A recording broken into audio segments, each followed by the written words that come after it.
Why is Russia taking so long to finish this war? The conflict in Ukraine is about to enter its 10th month. This war seems to be dragging on for longer than expected. This begs the question, why? Why is Russia taking so long to finish this war? Why can't Russia march on Kiev, remove the Washington regime headed by Zelensky, and install their own Moscow-friendly government? The answers are attrition and cooperation with China. This war may be confined to the Ukraine, but it is part of a global hybrid war that could ignite in the Far East at any time. China has its eye on Taiwan and wishes to formally take control of this small island, which it views as part of China proper and has never recognized its independence.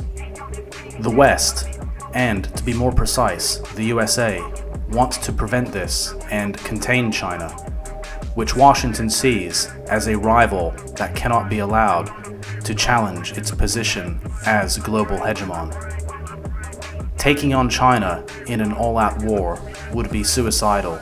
However, the USA could still defeat the Chinese in a conventional war at sea, and certainly cause many problems for China through various blockades and airstrikes along the coastal regions.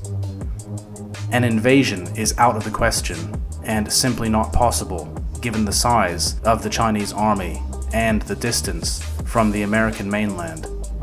Washington wants to disengage from the Ukraine conflict and concentrate on China, but they need to move quickly because in 1 to 2 years from now, it will no longer be possible to achieve any kind of military victory over China. However, conceding defeat in Ukraine is simply not an option for the USA and its NATO allies, so they are looking to put this war into hiatus or a freeze in the conflict. They may offer a ceasefire, anything that will allow them to redirect their resources to the Far East.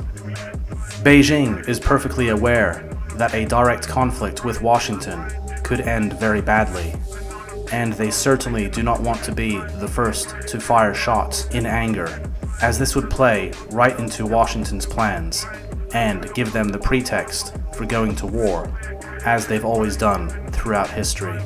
They keep trying to provoke China, but so far it hasn't worked. Beijing understands it must not be fooled. Russia also understands the situation and is cooperating with China by keeping the USA occupied with Ukraine.